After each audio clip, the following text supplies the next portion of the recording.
talk about designing one of the most important pieces of equipment in any commercial application, a vent hood. There are 3 simple questions that you must answer before deciding on a commercial vent hood. The first question is, how long will my vent hood be? You decide that by figuring out what size pieces of equipment you want underneath your vent hood. The second question is, how much air will my vent hood need to remove out of my building? The way you answer that is by figuring out what types of equipment you want underneath your hood. The third question is, how will the vent hood affect my overall building? And the reason we state that is because the hood is the heart of the ventilation system in your building, and one mistake could cause an uncomfortable atmosphere in your restaurant. Some guidelines on answering question 1 of how long should my hood be. A hood is a custom piece of equipment made for each cook line individually. If you have 6 feet of equipment, you're going to need a minimum of 7 feet of hood. 6 feet to cover your cooking equipment and 6 inches on each side as overhang so the hood can properly ventilate out smoke and other grease-laden vapor. Another key thing to keep in mind is the width of each hood. Now, the hood width is usually between 48 and 54 inches. Now, this is going to be predicated on how deep your cooking equipment is. As long as you have 6 inches in the front and 6 inches in the back to cover any open flame or cooking surface. Some additional guidelines on sizing a vent hood is to keep in mind any future expansion plans or change of equipment.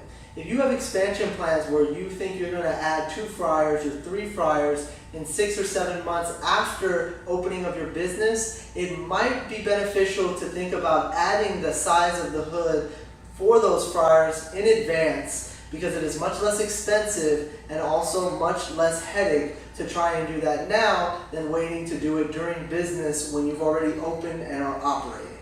Another key feature is when adding and subtracting equipment already in place. You must be very, very careful on adding equipment after already having the vent hood installed, as your vent hood is installed and designed for the equipment that you had in place at the beginning.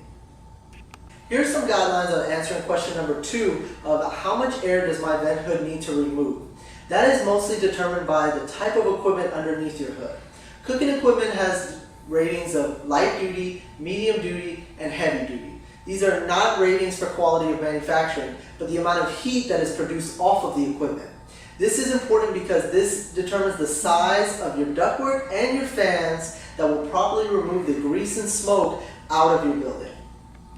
An additional key note to question 2 that must be answered is, are you going to change your cook line at any point in your business? You must answer this question beforehand to save headaches of adjusting your vent hood system to properly take the smoke and grease out of your building. Here's some guidelines in when thinking about question number 3 on how does the vent hood system affect my building. The vent hood system is your heart and soul of your commercial food service application. It must work hand in hand with your HVAC system to be properly balanced. If a hood system is not balanced or negatively pressured, then the hood system will want to draw air from all crevices in the building, drawing unwanted smells out of pipes, causing flies to fly in through the door when the door is open, and causing the building to be at an uncomfortable temperature and setting for your customers.